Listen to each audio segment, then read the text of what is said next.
Ego identification with the pain body. The process that I have just described is profoundly powerful yet simple. It could be taught to a child, and hopefully one day it will be one of the first things children learn in school. Once you have understood the basic principle of being present as the watcher of what happens inside you, and you understand it by experiencing it, you have at your disposal the most potent transformation tool.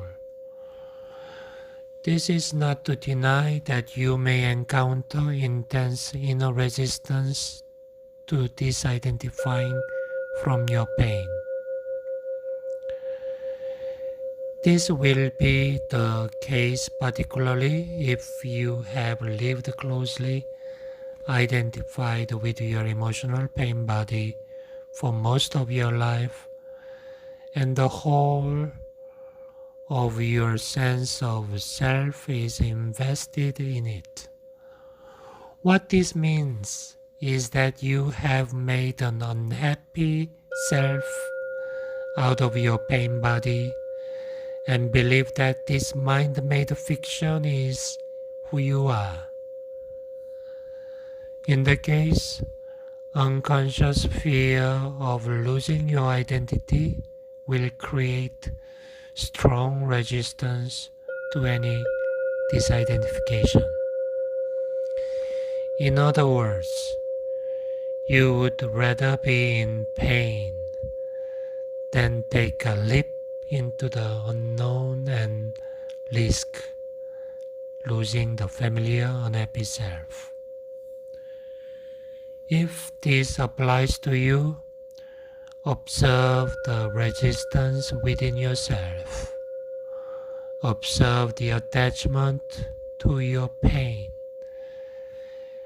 Be very alert. Observe the peculiar pleasure you derive from being unhappy. Observe the compulsion to talk or think about it. The resistance will cease if you make it conscious. You can then take your attention into the pain body, stay present as the witness, and so initiate its transmutation. Only you can do this. Nobody can do it for you.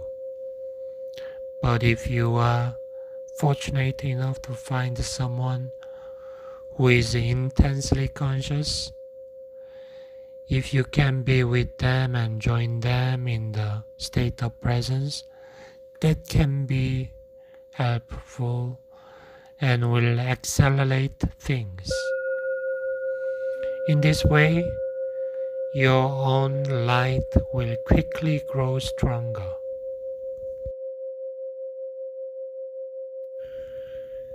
The origin of fear. Question. You mentioned fear as being part of our basic underlying emotional pain. How does fear arise? And why is there so much of it in people's lives? And isn't a certain amount of fear just healthy self-protection?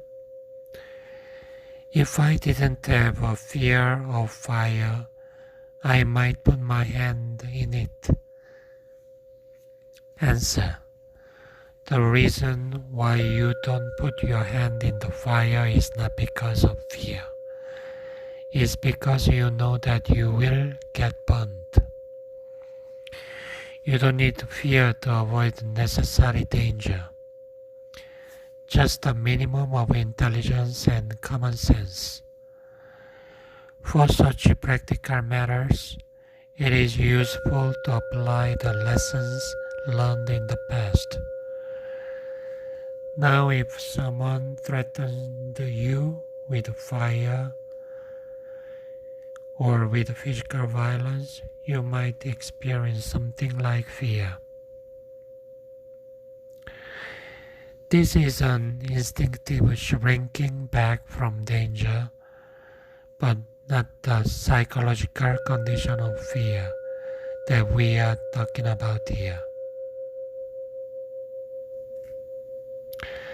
The psychological condition of fear is divorced from any concrete and true immediate danger. It comes in many forms: unease, worry, anxiety, nervousness, tension, dread, phobia, and so on. This kind of psychological fear is always of something that might happen, not of something that is happening now. You are in here and now, while your mind is in the future. This creates an anxiety gap. And if you are identified with your mind and have lost touch with the power and simplicity of the now, that anxiety gap will be your constant companion. You can always cope with the present moment, but you cannot cope with something that is only a mind projection. You cannot cope with the future. Moreover, as long as you are identified with your mind, the ego runs your life, as I pointed out earlier. Because of its phantom nature, and despite elaborate defense mechanism, the ego is very vulnerable and insecure, and it sees itself as constantly under threat. This, by the way, is the case even if the ego is outwardly very competent. Now remember that an emotion is the body's reaction to your mind. What message is the body receiving continuously from the ego? The false mind-made self. Danger. I am under threat. And what is the emotion generated by this continuous message? Fear, of course. Fear seems to have many causes. Fear of loss, fear of failure, fear of being hurt, and so on. But ultimately, all fear is the ego's fear of death, of annihilation. To the ego, death is always just around the corner. In this mind-identified state, fear of death affects every aspect of your life. Once you have disidentified from your mind, whether you are right or wrong makes no difference to your sense of self at all. So the forcefully compulsive and deeply unconscious need to be right, which is a form of violence, will no longer be there. You can state clearly and firmly how you feel or what you think, but there will be no aggressiveness or defensiveness about it. Your sense of self is then derived from a deeper and truer place within yourself, not from the mind. Watch out for any kind of defensiveness within yourself. What are you defending? An illusory identity. an image in your mind, a fictitious entity. By making this pattern conscious, by witnessing it, you disidentify from it. In the light of your consciousness, the unconscious pattern will quickly dissolve. This is the end of all arguments and power games, which are so corrosive to relationships. Power over others is weakness disguised as strength. True power is within, and it is available to you now. So anyone who is identified with their mind and disconnected from their true power will have fear as their constant companion. The number of people who have gone beyond the mind is as yet extremely small, so you can assume that virtually everyone you meet or know lives in a state of fear. Only the intensity of it varies. It fluctuates between anxiety and dread.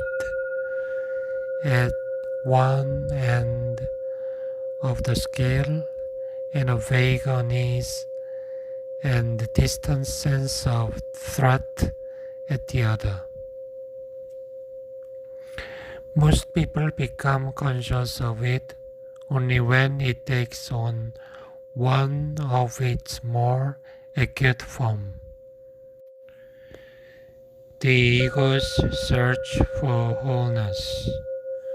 Another aspect of emotional pain that is an intrinsic part of the egoic mind is a deep-seated sense of lack or incompleteness, of not being whole.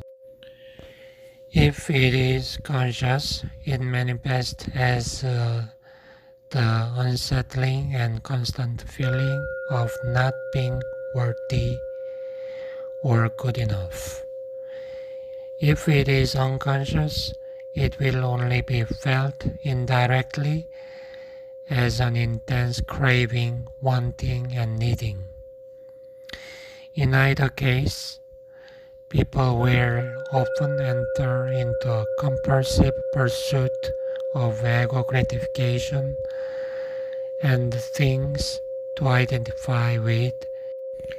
They strive after possessions, money, success, power, recognition, or a special relationship, basically so that they can feel better about themselves, feel more complete. But even when they attain all these things, they soon find that the hole is still there, that it is bottomless. Then they are really in trouble because they cannot delude themselves anymore.